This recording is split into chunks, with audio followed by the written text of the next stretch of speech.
Workout number 5 started out as normal with a mile on the stationary bike, and then we went to bench presses, which were not filmed. We did 3 sets of 12 this time and are looking to continue to increase until I can eventually add weight to the barbell.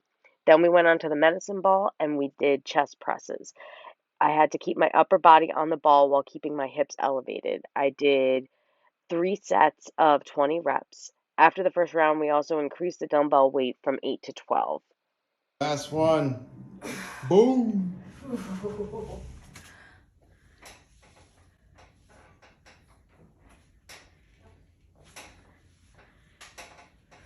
Next, we did TRX chest presses, but wanting to increase my angle after each chest press, so I would take a step back. Then, at the very end, when I could no longer do a chest press, I would do cross knee raises, 5 per side. I did this twice. I have to say it was one of the hardest things I've ever had to do, and as you can see, my arms are very shaky, but I was very proud of being able to do it.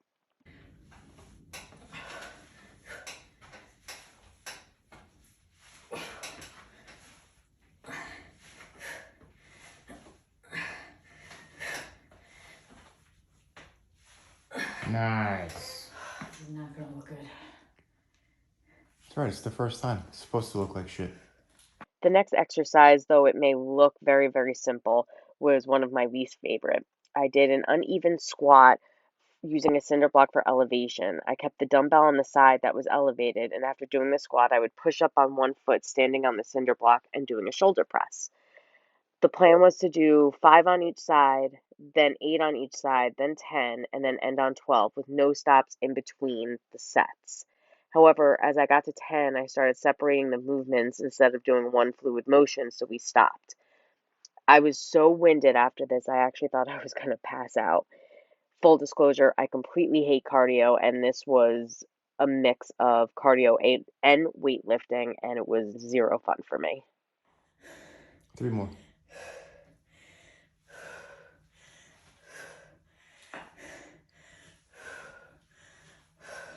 Last one.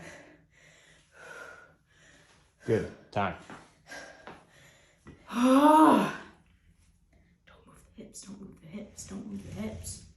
Final exercise of workout 5 was to go back onto the medicine ball and do a sit up and then a shoulder press. We decided to use a lightweight dumbbell because the focus was more on my core and the sit up.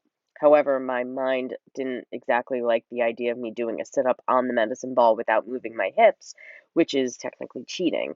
So it did not exactly go over as well as I wanted. Thankfully, Chris was able to hold me down by my feet, which you can't really see, but he's literally stepping on my shoes right there. And I'm pretty sure I would have ended up on the ground if he wasn't doing that. And I don't know how I didn't end up on the ground anyway. But the plan was to do 10 reps 3 times. However, I only made it through 8 the first round. But Chris made sure we made up for that at the very end, and I wound up doing 12 in the last set. So thanks, Chris. Nice. Yeah.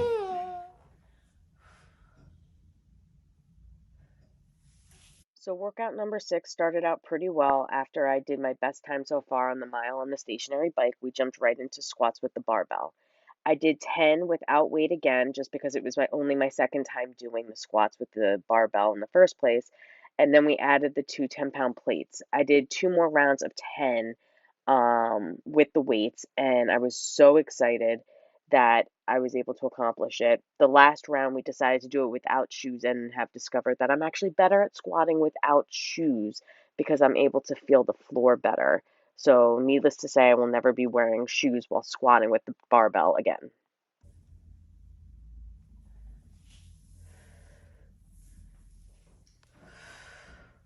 Try to come up a little bit higher. There you go. This fun little exercise was a weighted hip thrust.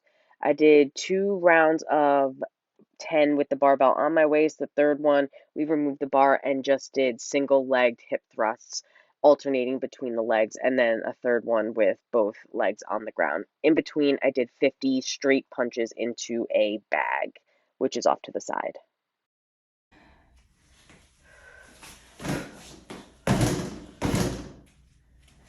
It's amazing how when you first hear what the exercise is going to be, you actually are nervous and you hate it in your head.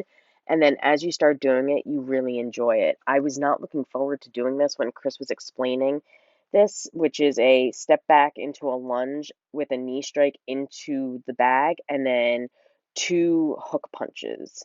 I did 10 per side 3 times. As you can see, as the video goes on, I do get tired and kind of lose my footing, but for pretty much the entire time, I really enjoyed this exercise.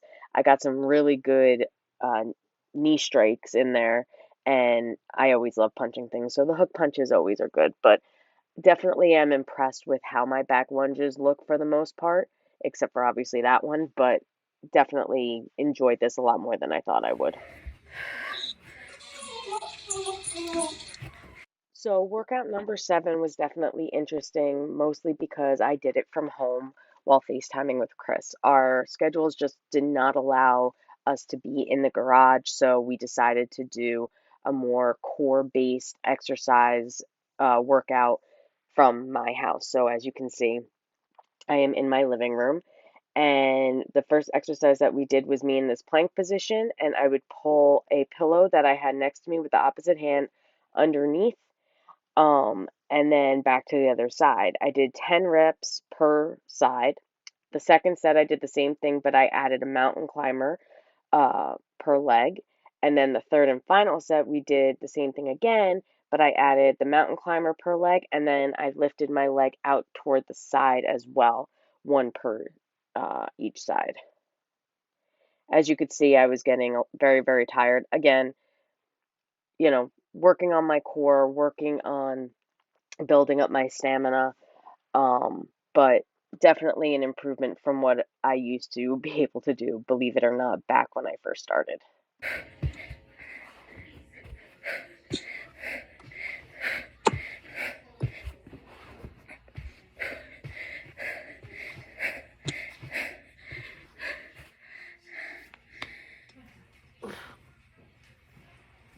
Yes. I can't move my legs. If you can't get the legs today, then just upper body side to side. Well, like I can lift my legs up, they just won't go to the side. Then just focus on the torso. We'll get the legs different day. Okay. One thing I can say about Chris is he's definitely able to take everyday household items and make them something to get you to work out with. Here I'm using a simple hand towel, and in the first round, I was doing a Superman position while holding the hand towel. I only lifted my upper body. I would do a chest press like motion with the towel and then bring it back down. I did that 10 times. The second set did the same thing while also lifting my legs up. The third set that you see here is I was to lift my legs and torso, uh, keeping the towel out in front of me, and then curve into a crescent-like position with my legs and my torso. As you heard, I was not able to move my legs in that position for some reason, so it's something that I'm going to be working on.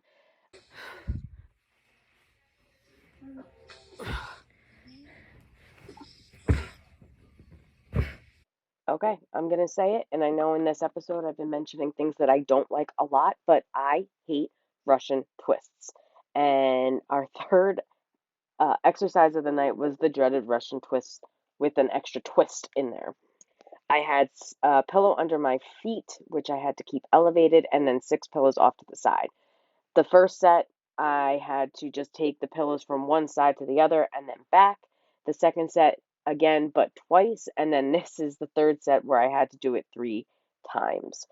As you see toward the end, another extra twist in there was my own animal moved against me. My cat Bella decided to make it even more difficult, and it didn't actually help me in the long run. But as you could see at the very end, I sped through throwing those pillows because I just knew I wasn't going to be able to hold it.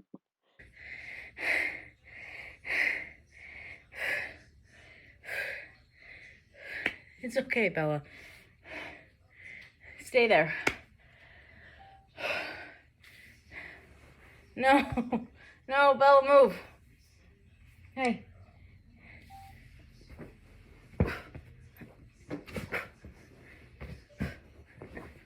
Come on, Bella.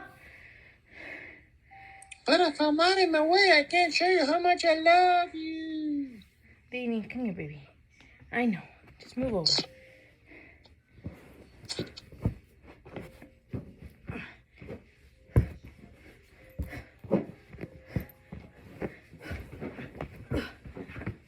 And that's the end of week 3, which I can't believe is over, and we're heading into week 4. It's amazing how fast this is going already, that we're almost at the end of my first month.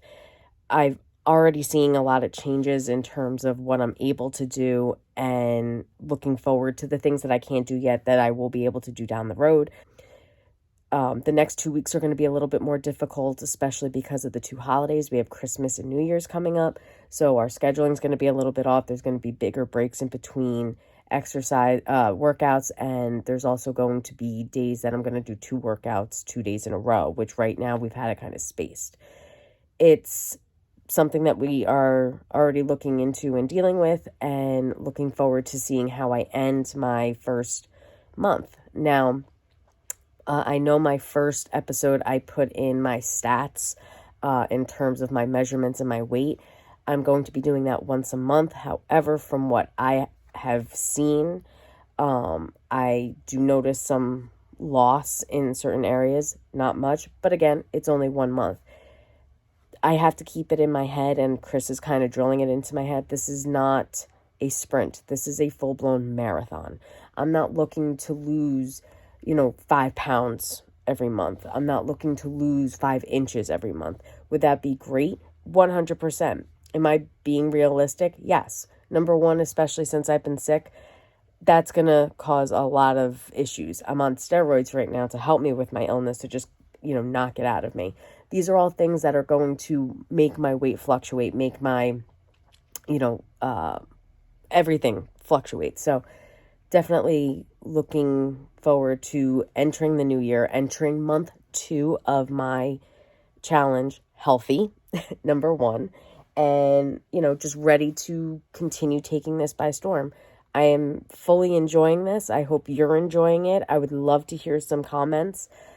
Feel free to comment on the YouTube page. Please subscribe below, because I would love to have everybody just continue to watch and cheer me on, or give me tips, or tell me that I'm being ridiculous, whatever. I am open to everything. So please comment, please subscribe, check out my Instagram, which I will post on the video as well as Chris's. If you do live in the New Jersey area and you are looking for a personal trainer, Chris is amazing. 100% amazing. It's one-on-one. You can get a group of friends. Actually, the more people that you bring into your group, he does have, some pricing that he'll work with you on in terms of the amount of people that are in your group. So he does do groups. He does do personal. It's so awesome. He is so knowledgeable. He really, makes sure that he's focusing on what you want to focus on, and not just what he wants to focus on. So definitely recommend if you are in the New Jersey area, especially like Central Jersey or whatever. But, if you're willing to travel, I highly recommend Chris. So I will put his Instagram on there as well. He is also on Facebook under the same name, so you can check him out there also. But thank you again for joining, and I'll see you next week.